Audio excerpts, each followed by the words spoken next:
Have you ever wanted to solve the Cicada 3301 challenge? Well, this man did. You're trying to understand the psychology of them in order to figure out what the most likely solution is. If you had known this was the end game, would it have changed how you approached it? It was finding the vulnerabilities and developing the tools to exploit those vulnerabilities. So I guess the question is, are you behind Cicada 3301? Well, hello, welcome to the Sumsub YouTube channel. I'm Peter Leigh, you might know me better as Nostalgia Nerd. And today we're talking about Cicada 3301, a 2012 online cryptic puzzle, which was solved by Joel Eriksson. Can you give us a bit of a background of what Cicada 3301 is?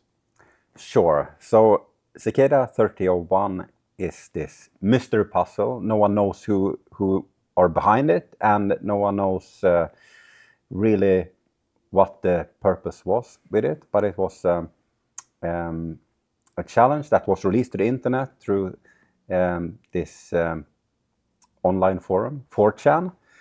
As we all know. That has a lot of interesting people on it, and a lot of trolls and all that. And they released this challenge in 2012, then they released a follow-up in 2013, and then 2014. And since then, no one has heard anything from them ever again. So, and people are still they are still trying to solve the last puzzle that was released in 2014. So you solved the 2012 puzzle? Yes, I was the OG. I did the first puzzle and was doing it by myself, which was kind of unique at the time because everyone was collaborating left and right and forming these groups of people that sold little bits and pieces of it. But I just wanted to do my own thing. So, yeah. And what was your aim going into it? Were you hoping for something, or was it just for personal interest? No, it was just I just wanted to solve it. I just wanted a challenge. It was something that seemed like it could be interesting, and it seemed like it could stimulate my mind a bit, and I just went for it and saw where it led me, and it turned out to be quite a rabbit hole. For some people, Cicada 3301 wasn't just an online puzzle. It was a real-world obsession that kept them up at night, made them skip work or school, and even led them to travel across the world. It demanded an extensive amount of time without knowing the payoff. Where were you in life when you first heard about Cicada, and what incentivized you to keep going? So at that time, I was running my own company, so I had a lot of control over my own time. I could choose to spend, and I was working from home. I was running a small company. I had I didn't have any employees at the time, but I was.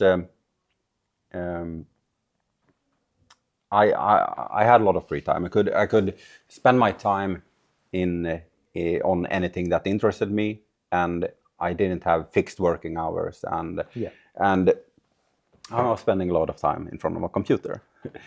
So I randomly stumbled upon this image that was like the entry point to the Cicada puzzle, and and I just thought I'd spend a few minutes, an hour, or whatever it could take to solve this. And then once I've solved the initial part of it, and it turned out to be more, then I just... The thing is, I tend to, once I start something, I tend to just continue as long as it interests me. Yeah. And then I can work on it very intensely and very, very focused during that time. And Cicada, it wasn't actually that long of a time. This was like 1 or 2 weeks or something, where it was, So that's the total length of time that it was being sold for, or it was after 2 weeks was all parts of it exposed, basically. Yeah, or after something like that. After 1 or 2 weeks, it was at the end of the public stage of it, because then it was, So You say you stumbled across it. Was it just on 4chan, or was it propagating other parts of a web by that point? Yeah, it was posted on various places like Reddit and Okay, so you picked it up and then chat for yeah. Like I don't even remember exactly where I came across it, but it was being talked about in various forums at the time. So and then I guess because you wanted to solve it by yourself, right? There was obviously groups of people online who were delving into this. most people were working in groups. It turned out, and was there like an online? Was there a specific place for that, or was it people just?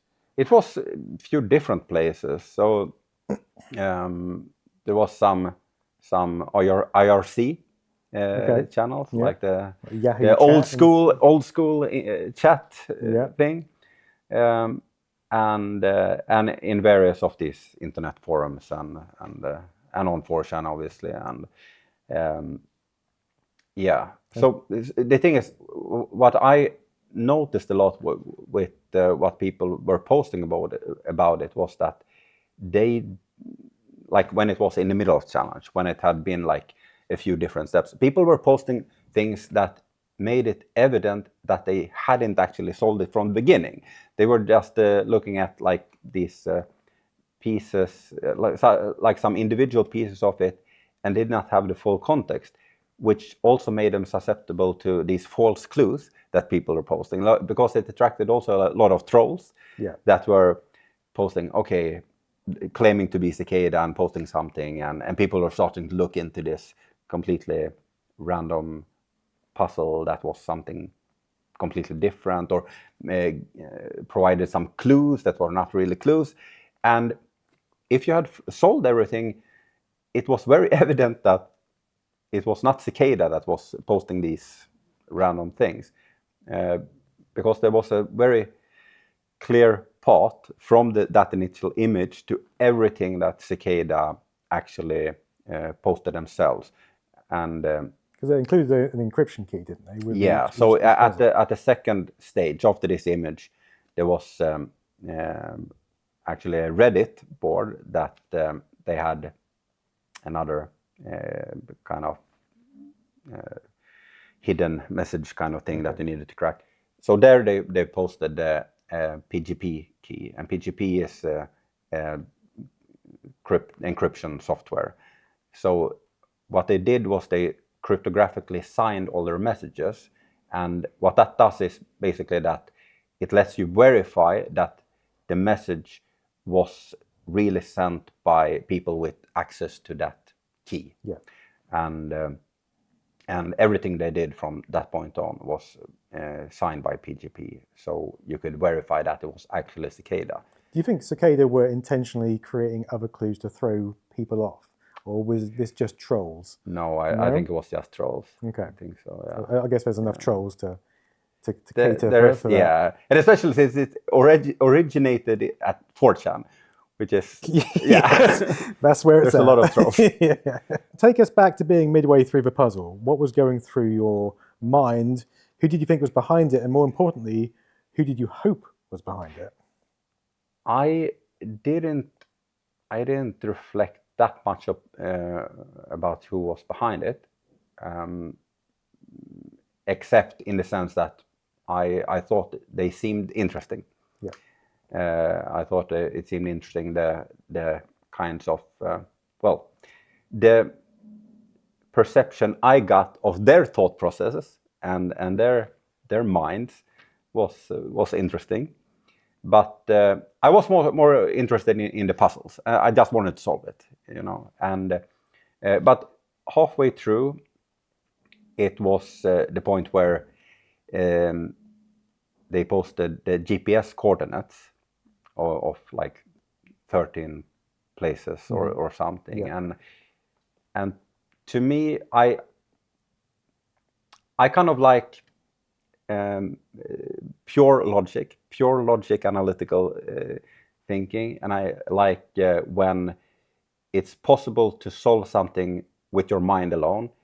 So when it was these GPS coordinates, there were a few options, because one option would be that you could still solve it by just making some research online.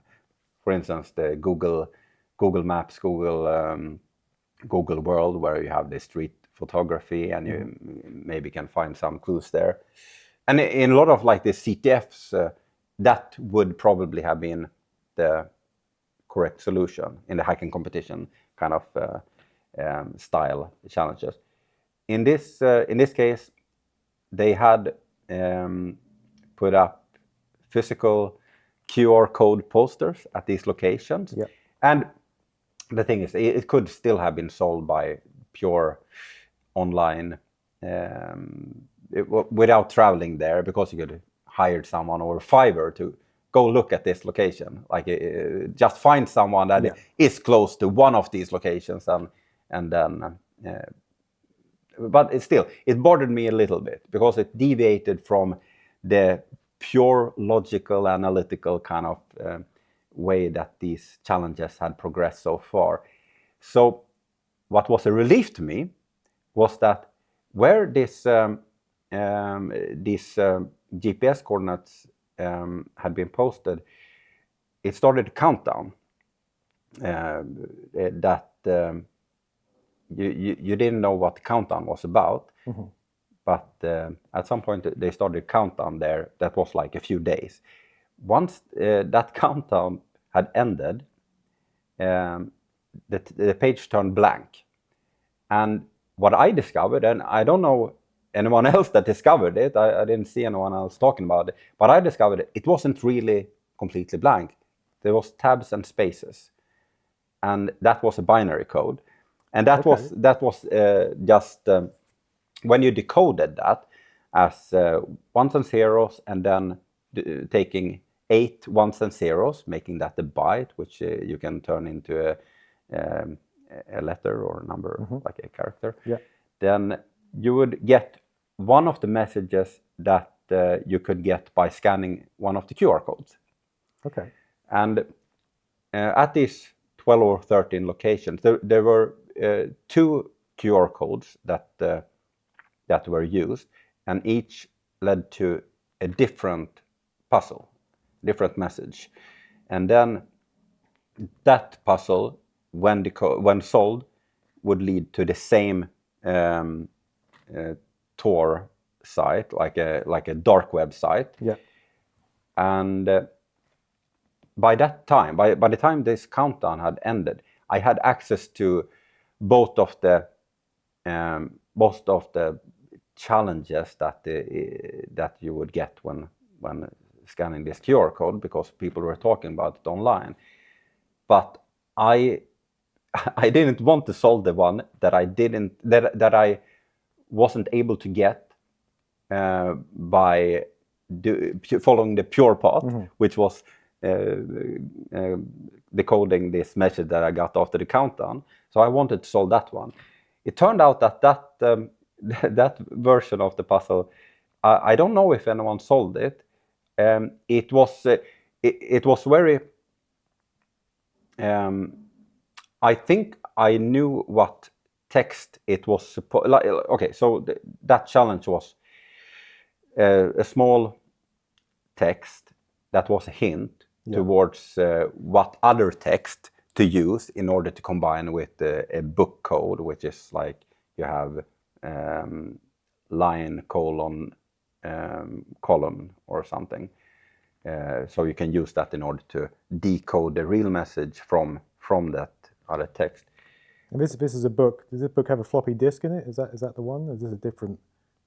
You're thinking about the William Gibson one. Yeah, that's the thing. That one was a lot easier to solve, because that one you could just basically Google some keywords from the hints that they had. You would find this I think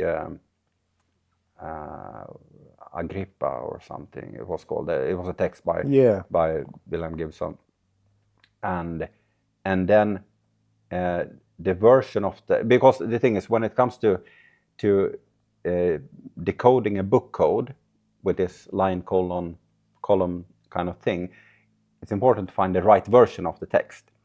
And in that case, you would easily find that specific version and you could easily decode it. Would have taken me half an hour to do, but I stubbornly chose to focus on the other one, and I think I know what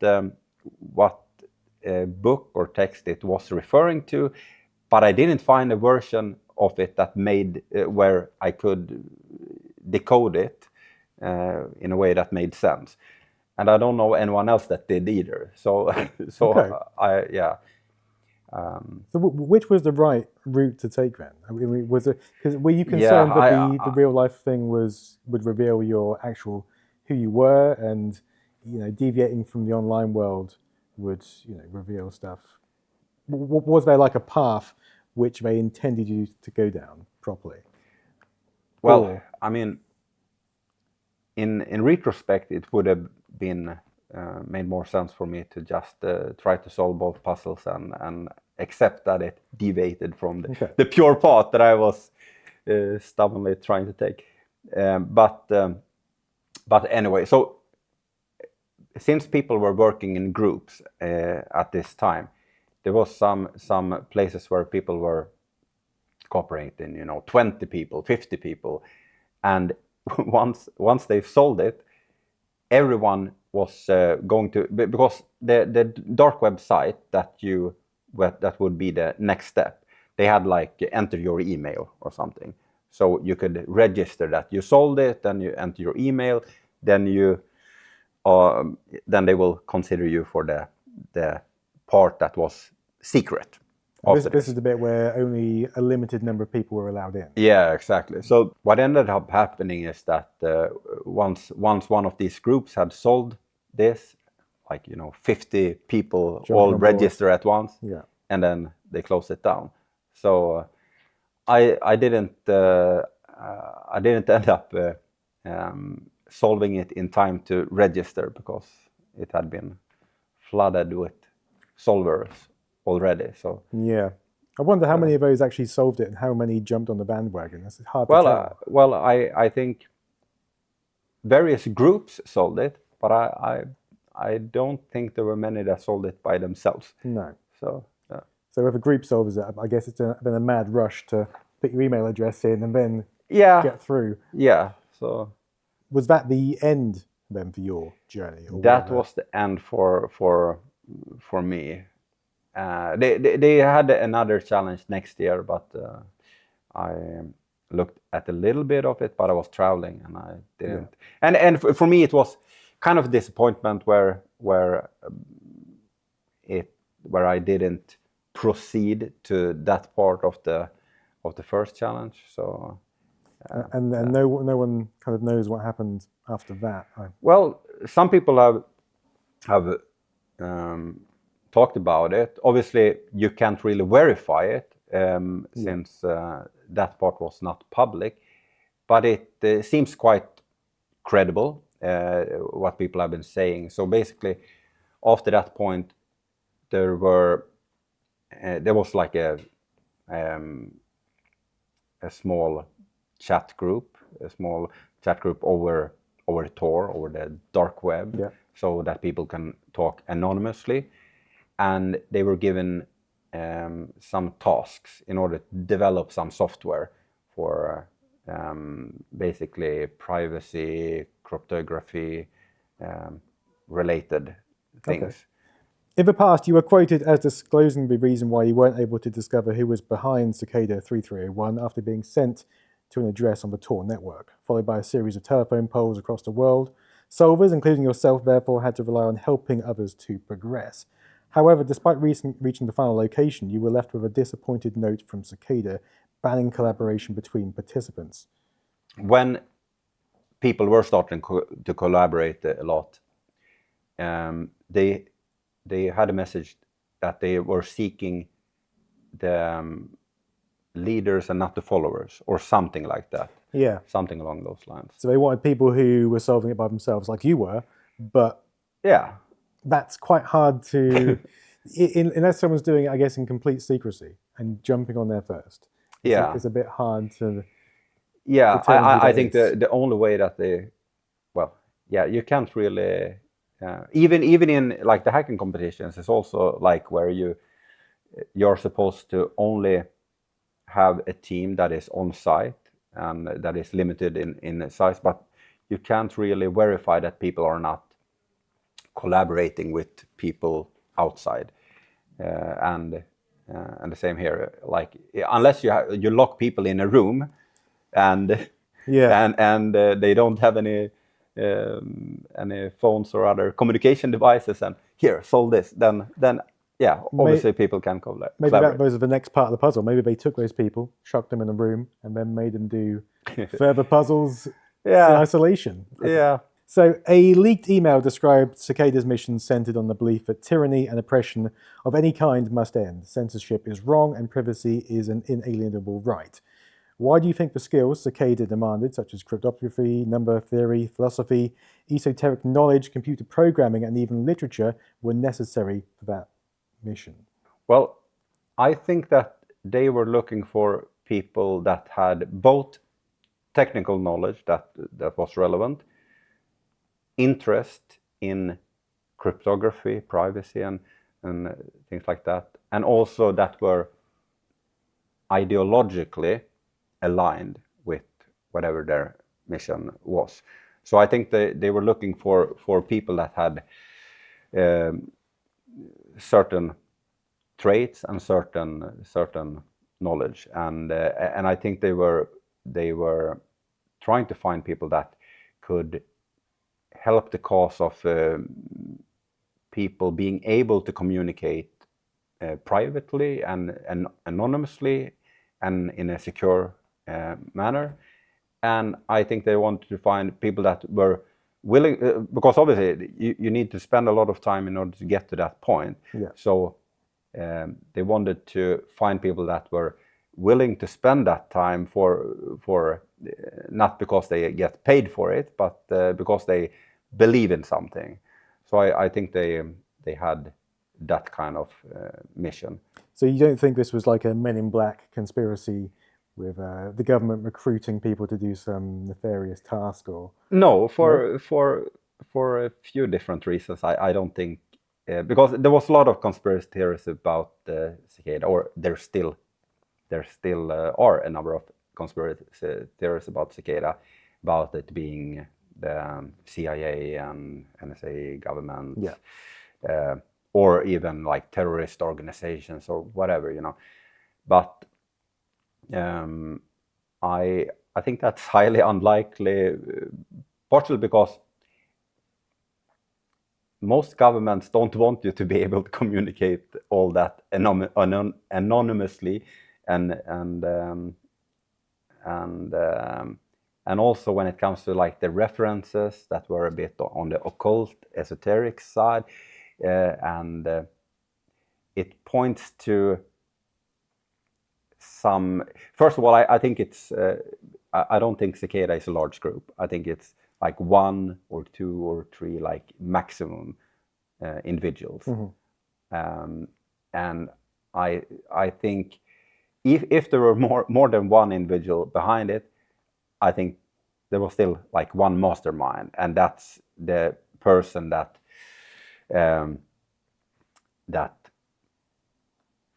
influenced like the kind of cultural, ideological references that were used.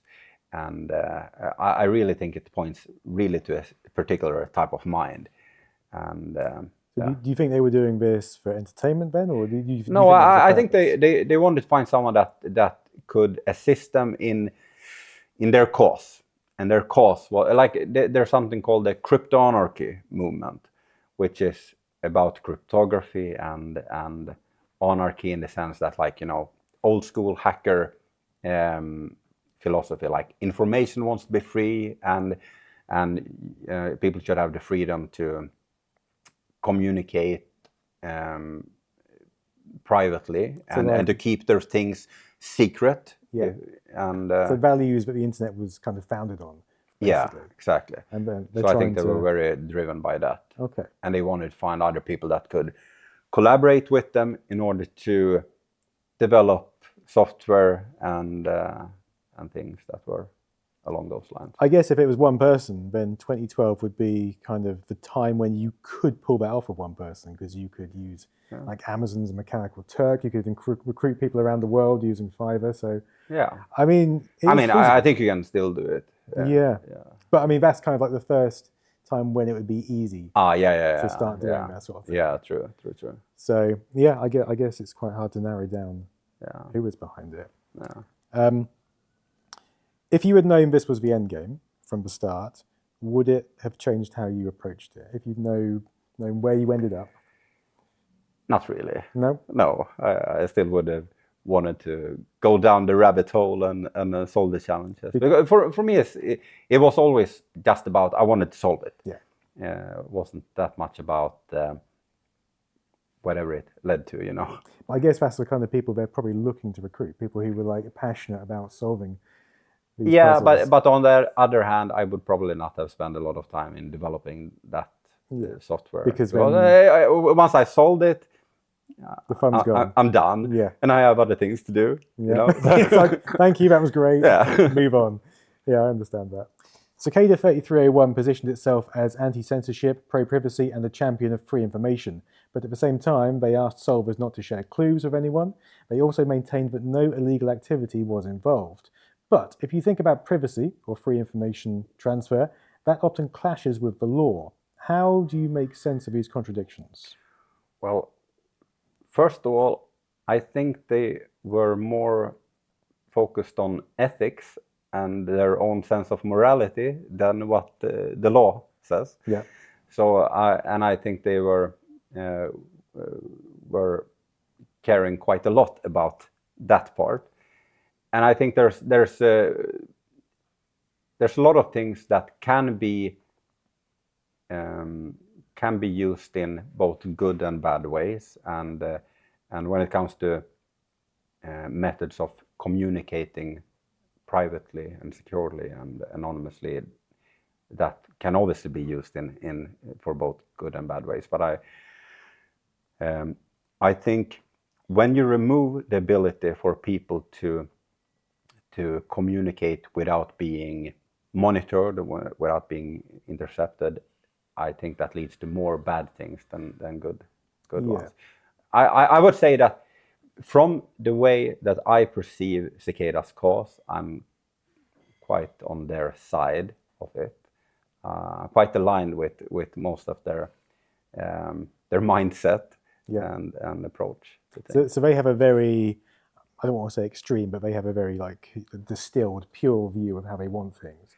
And you think a certain amount of moderation is maybe, otherwise, I guess we're talking about, random accounts on the internet causing chaos. There needs to be some sort of responsibility. There needs to be some sort of accountability behind that.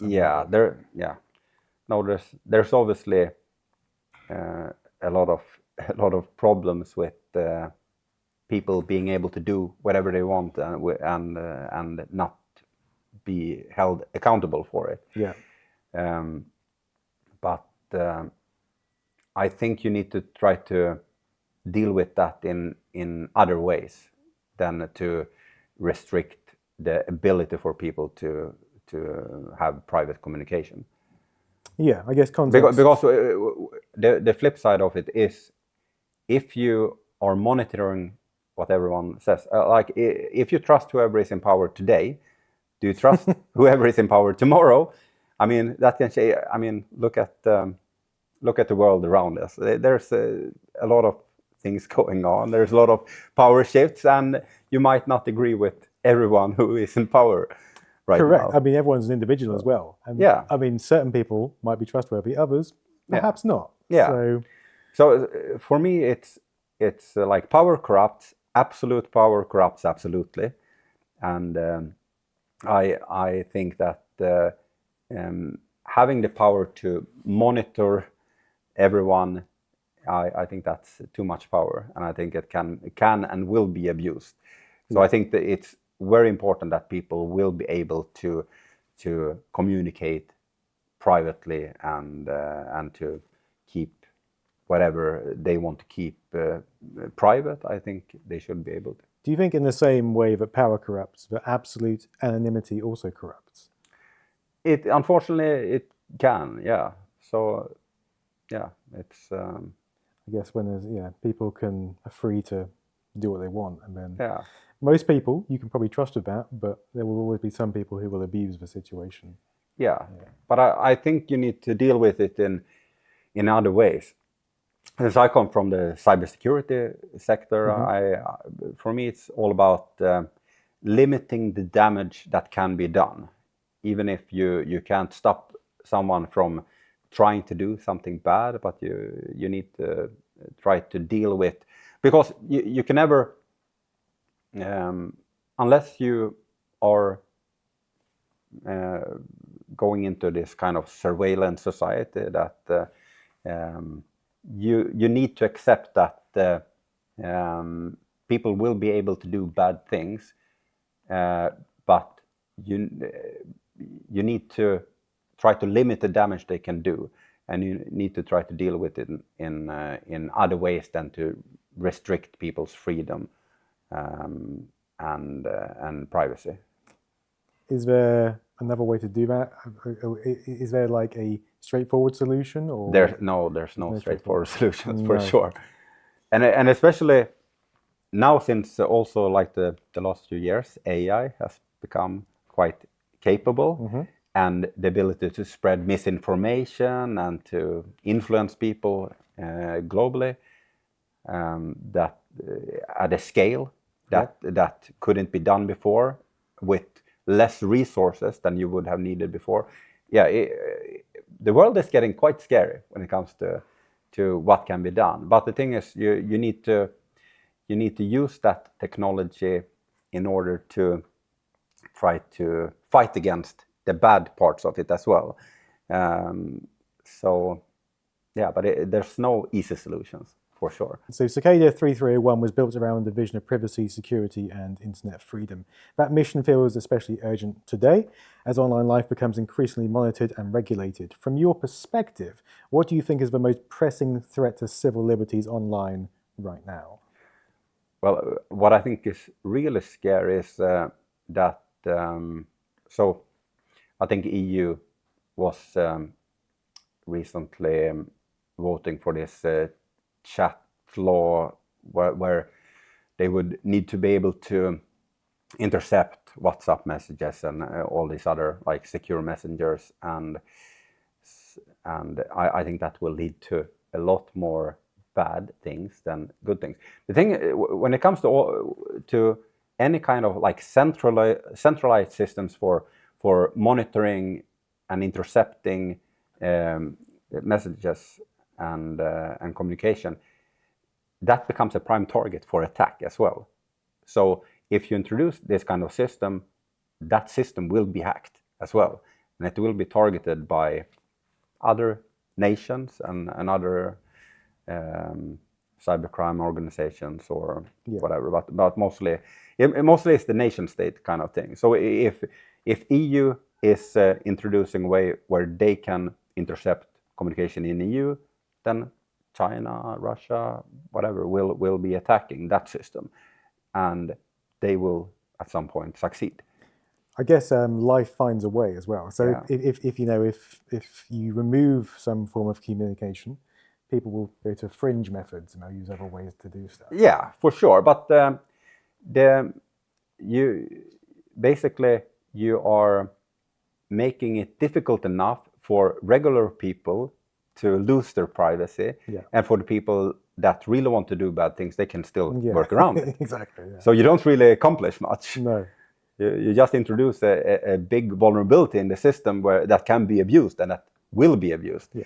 And you annoy a lot of people in the process. Yeah. So let's say the leading theory is true.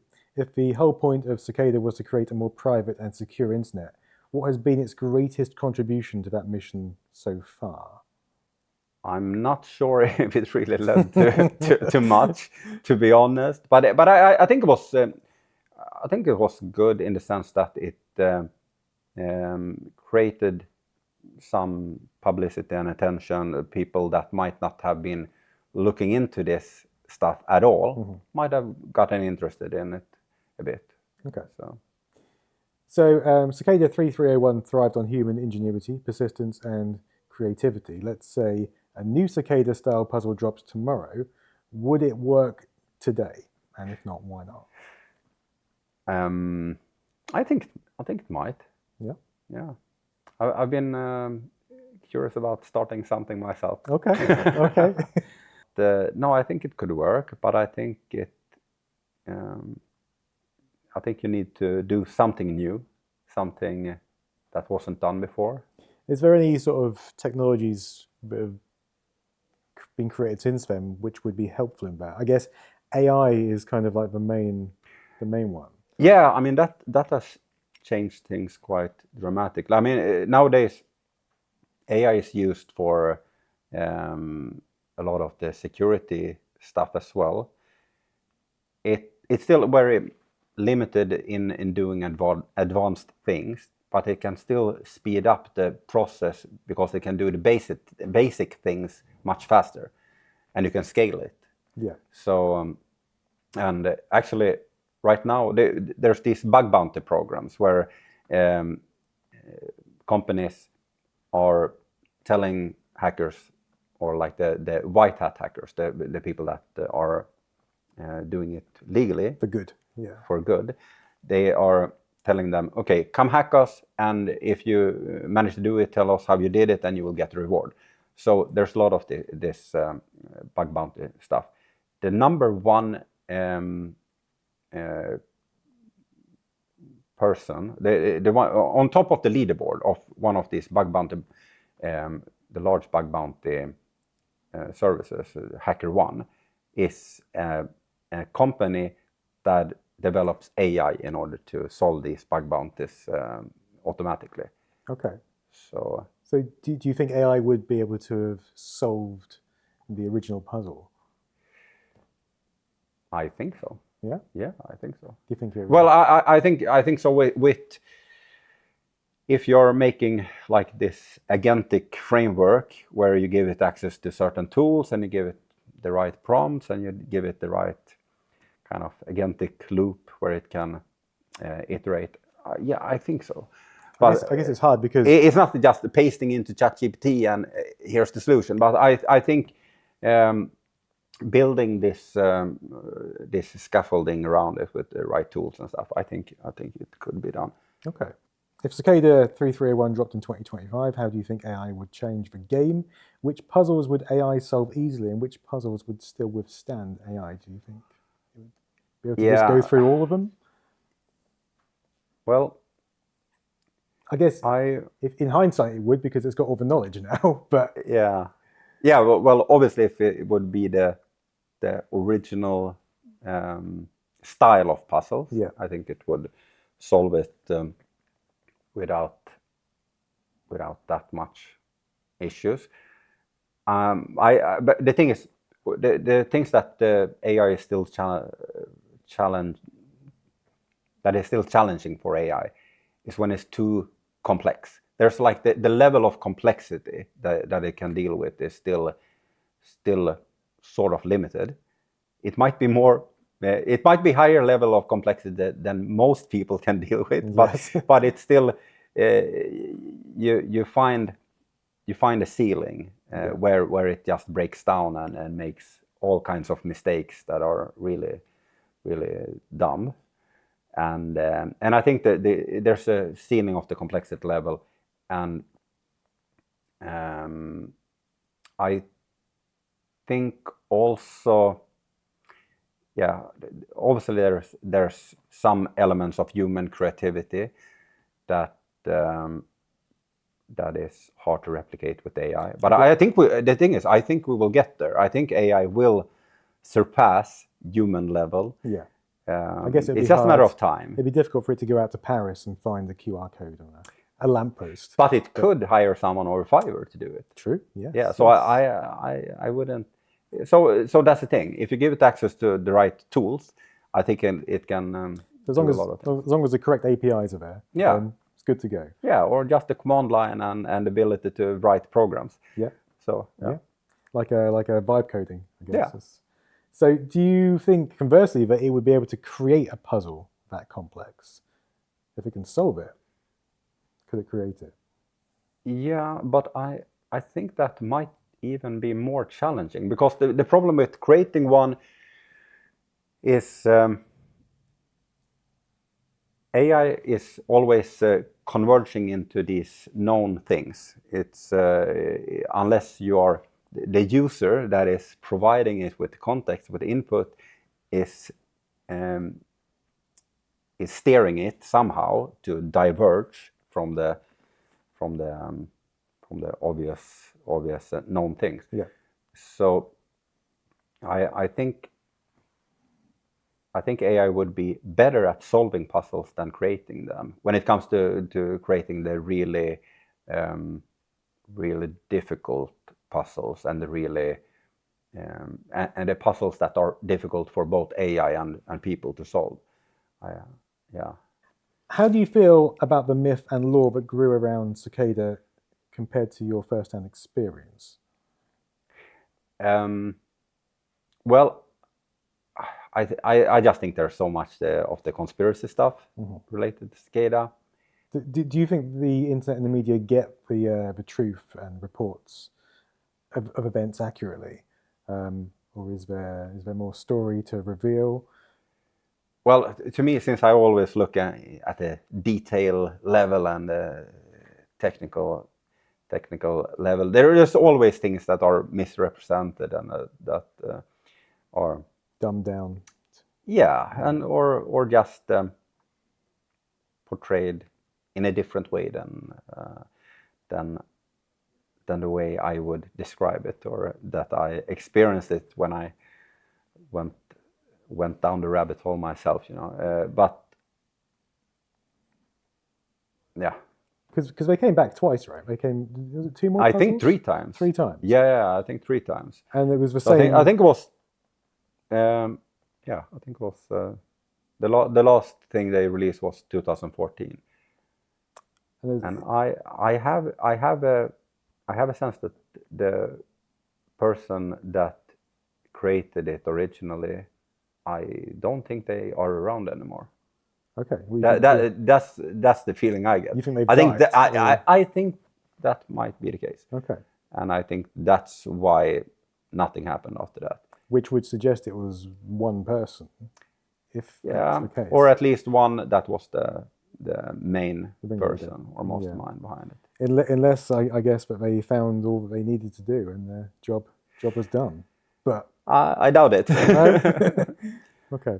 So yeah, I have a feeling, and it's the same with Bitcoin. The person that created that, I'm pretty sure they're not around anymore as well. Okay. And I don't mean that in the conspiracy kind of way where they were hunted down and killed because they were a threat. No, I think, I think they were just had some bad luck in life, some disease or whatever. So. Okay, so you think that's the end? You think anything that pops up from now on will be a copycat unless it's got the same PGP signature? Yeah, okay. I think so. So you were deemed one of the smartest, most capable minds involved in Cicada. Do you feel a sense of responsibility to the community, the internet, or the larger world because of the accolade? Short answer, no. I don't feel a responsibility to anyone in that sense, but I do feel that I want to contribute something to the world, and I do think that I have a mind that can contribute something. The thing is, so what has changed for me the last few years is actually, since I have gone from doing things that are like top secret, confidential, like most of the things I've done in my career are things you will never hear about because it's just classified. Are these private companies or? No, it's government stuff. Okay. Government stuff. Okay. So I've been focused on the offensive cybersecurity, so mostly. So I find vulnerabilities and I develop exploits for those vulnerabilities, and I do reverse engineering and I look into cryptography stuff, but trying to find flaws in how it's implemented, so and stuff Kevin, like that. Kevin Mitnick style. Yeah, but Kevin Mitnick was on the social engineering side, was his strong side, and I mostly look at the technical side. Social engineering can be super effective, but to me it's just more interesting with the technical side. But what has changed the last few years? I've been thinking that I want to build things, and I want to build things that can be helpful to people, and I want to. I have some projects underway that might contribute to the world. I hope so. Any sneak peeks on them, or are they all hush hush? Well, it's still quite hush hush, but it's related to information in a way. It's related to organizing knowledge and information and working with knowledge and information privately, I might add, and to be able to automate things and to be able to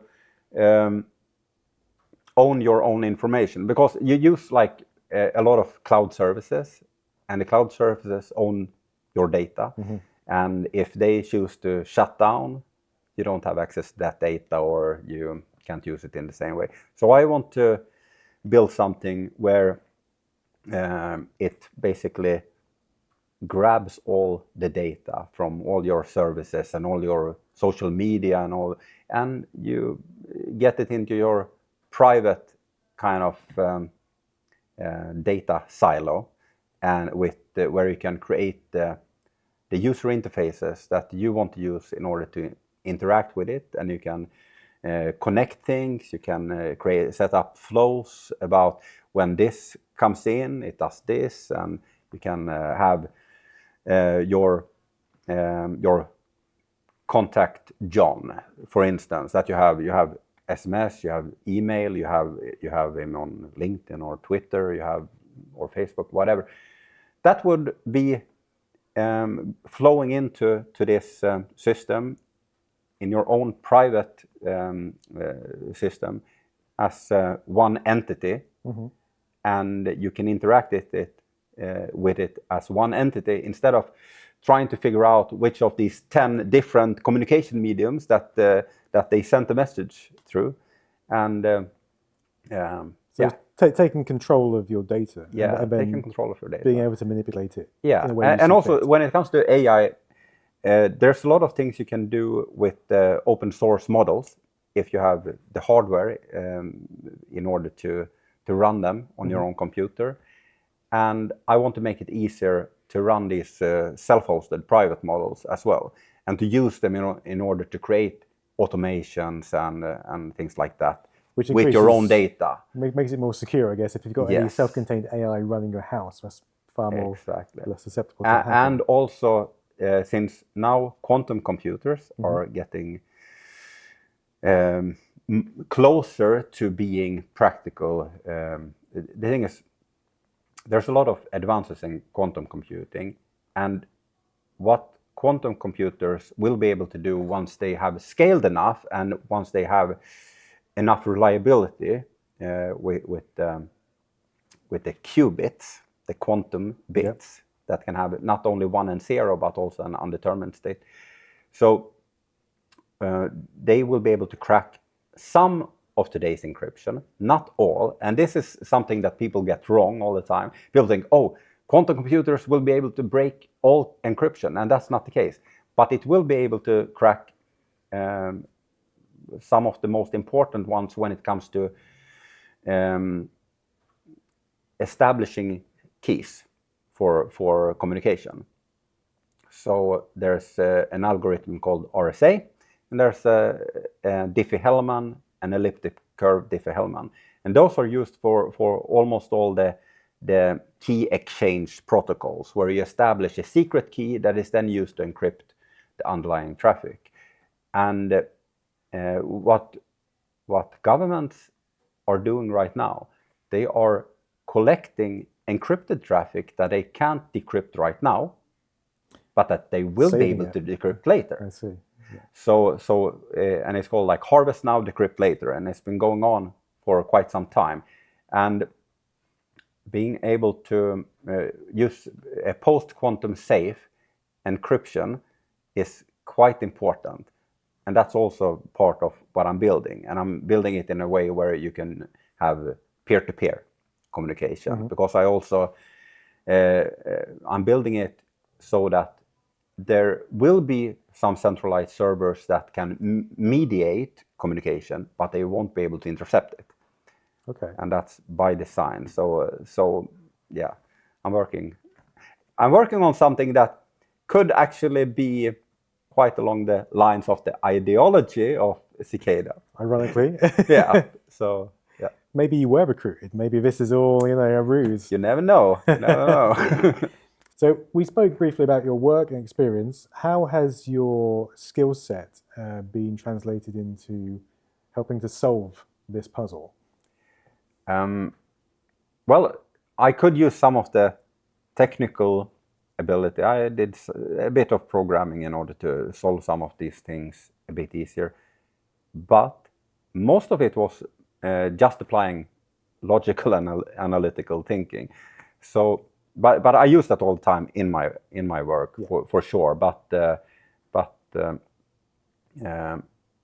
lot of it was just applying what I've been applying since I was a child, because I've always been driven to things that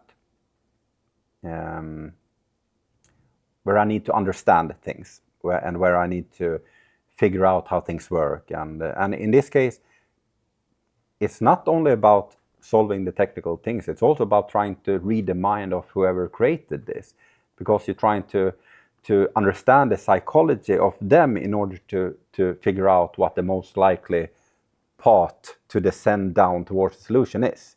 So when they are using certain references and using certain texts by certain authors in this book, there's all kinds of things that can potentially be clues into their thought process and what the most likely path towards the solution is.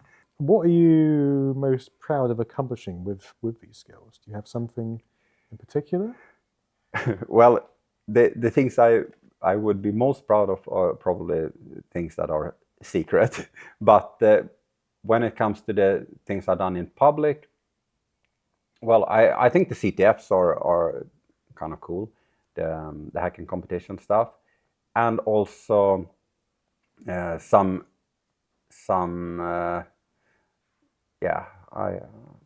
I released some research publicly. If you Google my name and go back, you will find some stuff I presented at some large conferences, Okay. Black Hat, DEF CON, RSA. One was Hacking the Hacker. Okay. Hacking the Hacker was a talk I did about, there was some of these remote administration Trojans that were used in order to remote control people's computers. So I found a way to hack the hacker. Right, okay. And there was like two different of these tools that I was reverse engineering, and I was reverse engineering it in order to find vulnerabilities in the, well, basically control panel side. So as someone is hacking, you hack the person who's hacking real time. Exactly. Okay. That's so, and I actually presented it about a year after I did the research, because when I did the research, it was used in nation-state attacks. So I did it in order to protect against those attacks. Okay, I see. And then a year after, okay, now this is not so sensitive anymore. I can make a talk about it, and yeah. That feels like the ultimate hack, hacking the hacker. That feels like. Yeah, since I was interested in hacking when I was growing up, as I mentioned, I started consulting when I was 17. Between 12 and 17, I might have explored other things, but I was always interested in that side. But I've always been interested in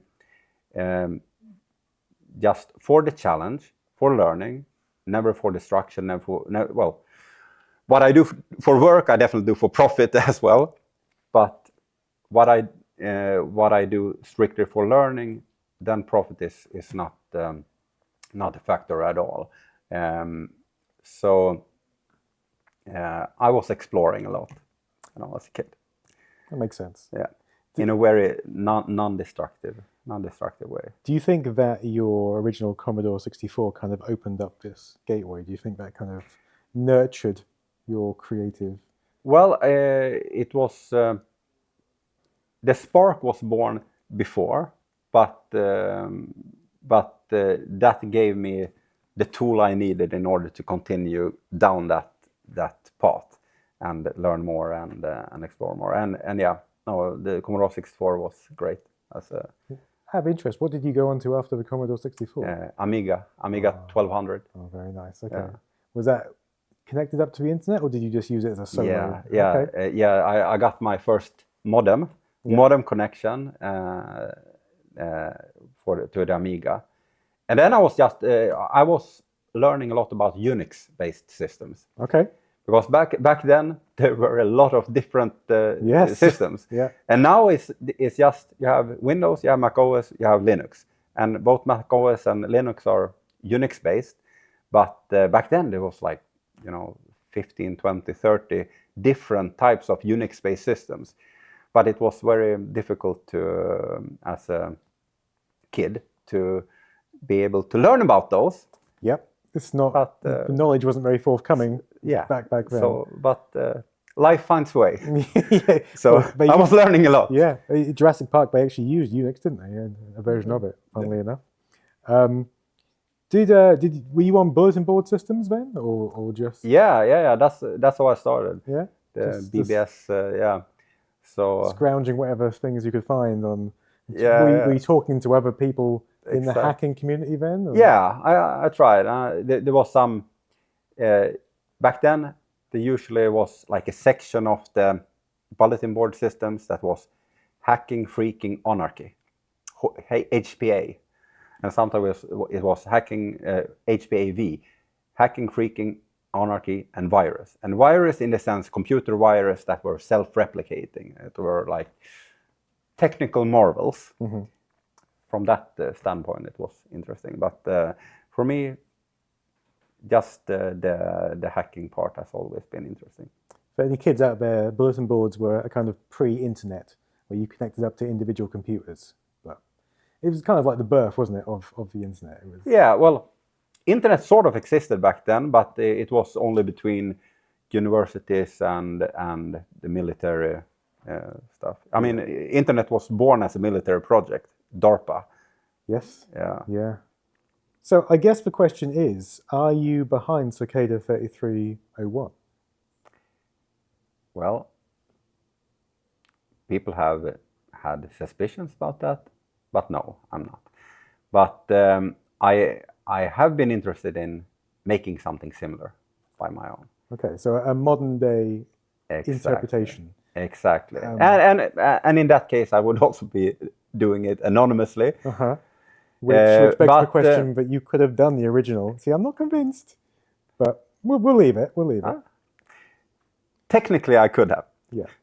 But obviously, things have changed a lot since back then. Now we have quite capable AI, mm-hmm. and there's a lot of things that can be automated. And I think the AI in the state that it is today would probably be able to solve most of the previous Cicada puzzle, at least like the original version of it. But so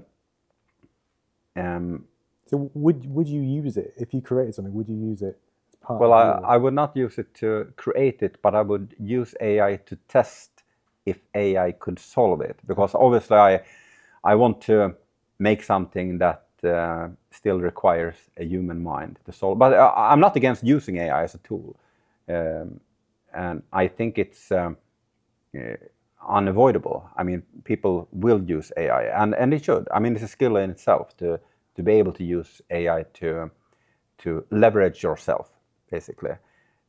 But I would definitely design it in a way where that's not enough. So it requires. It has its limitations. Yeah. Yeah. Okay.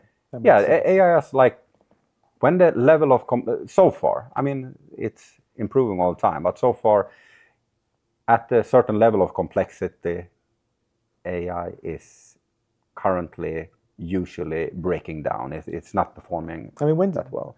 AI has been around in its current form for what, 4 years or 5? So it's very much in its infancy. So Yeah. I mean, 10, 20 years. 10, 20 years, it will be completely different. For sure, for sure. Yeah. It will be creating its own puzzles on the fly. And then no, absolutely. locking out our resources from us unless we solve the Could puzzle. be. I mean, there's very bright and very dark futures, the potential futures ahead. So we will see, but it will be very interesting.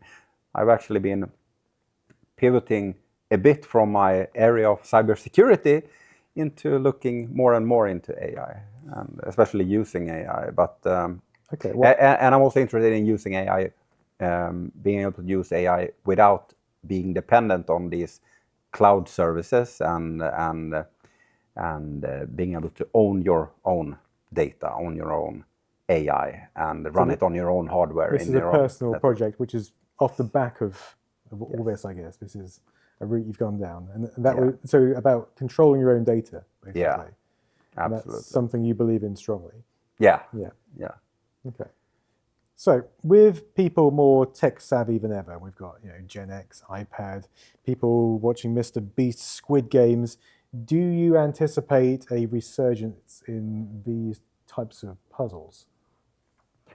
I definitely think there's a potential for it, at least. And I think including social media in some kind, is a way, like dropping hints in different YouTube videos or on different things related to entertainment and all that. I think could be an interesting way to go about it. So, but I think what would be cool, we were talking about bulletin boards earlier. They went old school and set something up on a bulletin board system. That's where the challenge began. So then you need to find people that actually have a modem and can dial up to it. True. Or just But then that covers off the privacy. Internet connected BBS. Internet connected BBS. But that covers off the privacy concerns because a BBS is a single computer normally, and but you could make something very BBS-like on the internet, but just have this old school text-based interface to it. For sure. Do you anticipate things like Mr. Beast, Squid Games, and things like that? Do you think that would encourage people to create a new interactive version, or even like a live version or something? Something where this is pushed to the masses and people. Oh, that would be interesting. If it's a live version and people need to actually problem solve in real time. That could be interesting. But since I've been doing all these hacking competitions, and where it's like very heavy problem solving, but it's not fun to watch because it's people sitting in front of a computer and typing away, and you have. You'd have to have someone behind them, like pressuring them and being like, "Oh, something's going to happen." But you would have to have challenges that are suitable for it. Maybe the escape room style challenges. That could. Maybe work. that's the modern version of what this was, or a bit more applicable for today. True. What purpose should they serve in today's landscape? Do you think, like entertainment, social engineering, recruitment? Do you think there's any sort of scope for that? Anything useful that could be used for it? Well, I think recruitment. I think to find people that are aligned with your values as well as has the technical ability that you're searching for. I think it's perfect for, like, in general, creating challenges is perfect for recruitment, because then you can adapt the challenges in order to, like, if you don't have the skills we need, you won't solve the challenge.